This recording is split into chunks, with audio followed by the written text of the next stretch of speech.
नमस्कार, रफ्तार India news में आपका स्वागत है। मैं हूं जेके मौर्य। यादव के सुपुत्र अखिलेश यादव के 48वां जन्मदिन पर आप सभी उत्तर प्रदेश में जिला स्तर पर, विधानसभा स्तर पर उनके जन्मदिन धूमधाम से मनाया जा रहा है।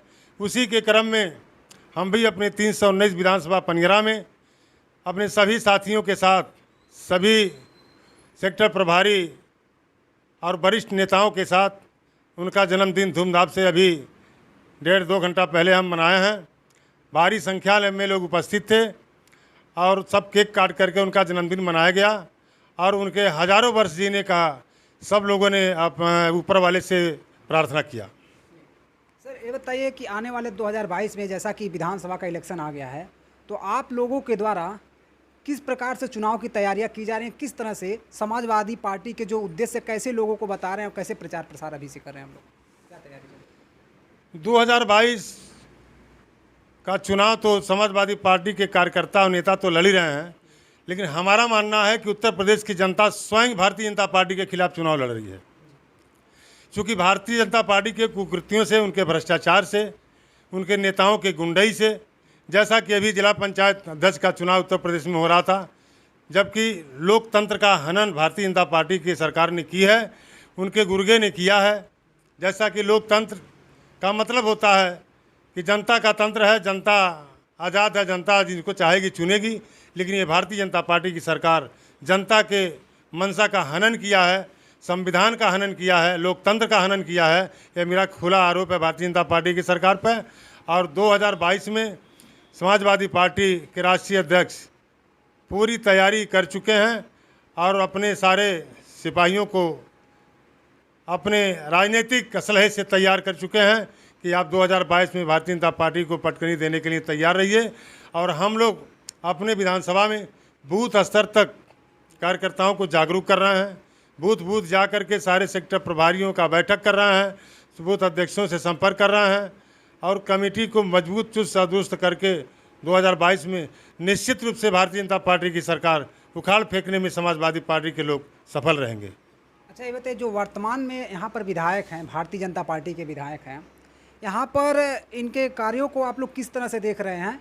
क्या लग रहा है कि इनके कार्यों से समाजवादी पार्टी के जो उम्मीदवार होंगे यहाँ से, उनको चैलेंज मिलेगा? भारतीय जनता पार्टी के विधायक से चैलेंज मिलेगा उनके कार्यों से? ऐसा तो कहीं नज़र नहीं आ रहा है कि भारतीय जनता पार्टी, जैसे कि हमारे राष्ट्रीय अध्यक्ष अखिलेश यादव हैं, 5 साल मुख्यमंत्री पूर्व में रहे हैं, इस समय विपक्ष में बैठे हैं, लेकिन भारतीय जनता पार्टी की सरकार तक हमारे अखिलेश यादव की जवाब नहीं दे पा रही है। तो यहाँ का विधायक क्या समाजवादी पार्टी के कार्यकर्ता का और नेता का जवाब देगा?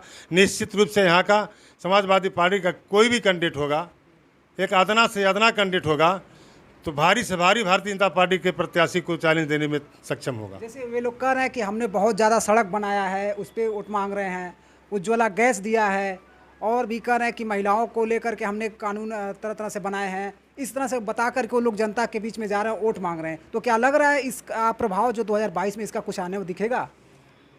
ऐसा कहीं कुछ नहीं है। जैसा कि जितना सड़क की बात आपने कहा, तो हम लोग निश्चित रूप से अपने राष्ट्रीय अध्यक्ष के कृतियों से या उनके पास जाकर के उनसे मीटिंग में बैठने से हम लोगों को अवगत होता है कि, और शासन प्रशासन से भी अवगत होता है कि जो भी कार्य भारतीय जनता पार्टी आज पूरे 5 साल पूरा होने जा रहा है, जो सड़क बन रहा है, जैसा कि हमारे बगल का जनपद है गोरखपुर और महाराजगंज को जोड़ने का 4 लेन शुरू हुआ, लेकिन जब माननीय अखिलेश यादव जी मुख्यमंत्री थे, उन्हीं का स्वीकृत किया हुआ सड़क और उन्हीं के कार्यकाल से शुरू हुआ और अब तक भारतीय जनता पार्टी की सरकार उनको मुकम्मल जगह तक पहुंचा नहीं पाई। ये सड़क जो कंपियरगंज से और परतावल होते हुए जो तमकुही राज बैरियर को जाती है, यह भी सड़क बखूबी मुझे जानकारी है कि पूर्व में ही हमारे मुख्यमंत्री अखिलेश यादव इसकी स्वीकृति कर चुके थे और उस फाइल को अब तक रन करते करते भारतीय जनता पार्टी की सरकार अब तक भी इस सड़क को पूरा नहीं कर पाई। सर, ये बताइए कि यहाँ पर भारतीय जनता पार्टी के कार्यकाल में आपके विधानसभा में जो शिक्षित युवा लोग हैं, उनके रोजगार के लिए और शिक्षा के लिए भारतीय जनता पार्टी के द्वारा पिछले 5 साल में क्या काम किया गया था, और आपके जानकारी के अनुसार जब सपा की सरकार थी उसमें और इसमें दोनों में अंतर क्या दिखाई दे रहा है आपको? अंतर बहुत है। जैसा कि गांव-गांव में नौजवान पढ़ लिख करके बेकार घूम रहे थे, जबकि हमारे राष्ट्रीय अध्यक्ष अखिलेश यादव जी अपने मुख्यमंत्री काल में शिक्षा मित्र को परमानेंट अध्यापक बनाने का काम किया, मजबूत रोजगार मिला और भारतीय जनता पार्टी की सरकार आई तो उनकी नौकरी खा गई और उनको फिर शिक्षा मित्र पर स्थापित कर दी। उनको 30,000 35,000 तनख्वाह घटा करके 10,000 कर दी, तो रोजगार किस बात की है। लोग दैनिक मजदूरी पर काम करने के लिए मजबूर हो गए। और रहा सवाल कि ये सरकार बहुत वादा की थी कि हम 2 करोड़ रोजगार देंगे, लेकिन हमारे समझ से कि पूर्व में जो हमारे अखिलेश यादव मुख्यमंत्री थे, सिपाहियों की भर्ती में हज़ारों भर्ती उन्होंने किया, सफाई कर्मी में हज़ारों सफाई कर्मी भर्ती किए, फिर उसके बाद शिक्षा मित्र को अध्यापक बनाए। इस तरह से बहुत ही नियुक्तियां उन्होंने किया और कुछ बचा, कुछ भारतीय जनता पार्टी सरकार आने में उसको रद्द कर दिया गया, जो आज दर दर भटक रहा है।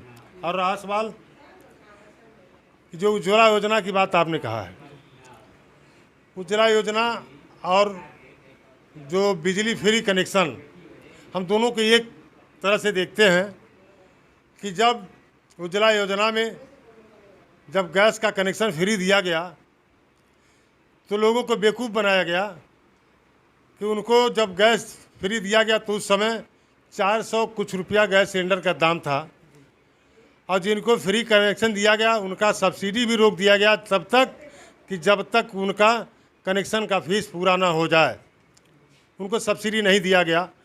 और आज वह गैस 900 1,000 रुपया सिलेंडर मिल रहा है।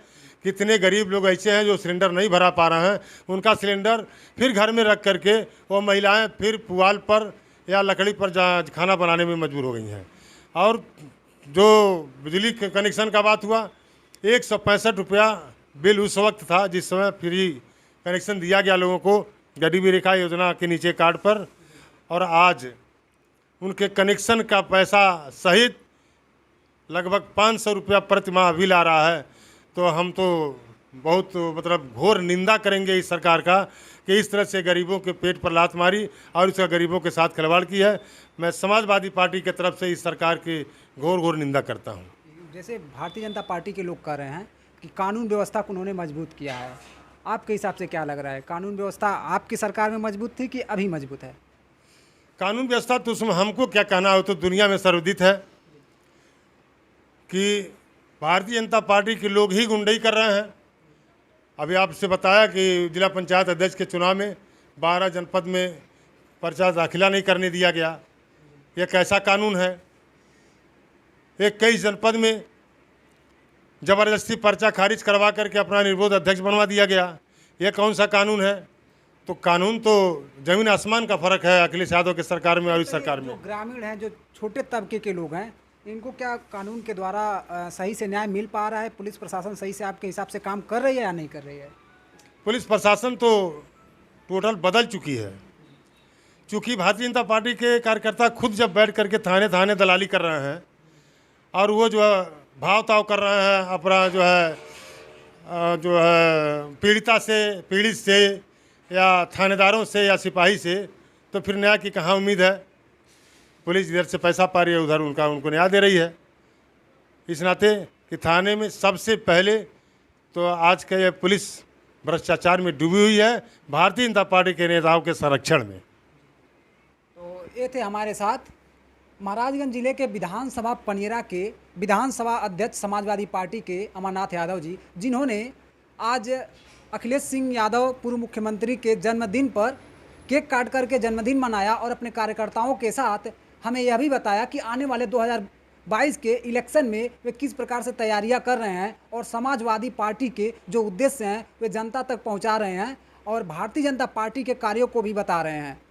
फिलहाल आज के लिए इतना ही। अपने सहयोगी संतोष यादव के साथ मैं जेके मौर्य, रफ्तार इंडिया न्यूज़, महाराजगंज।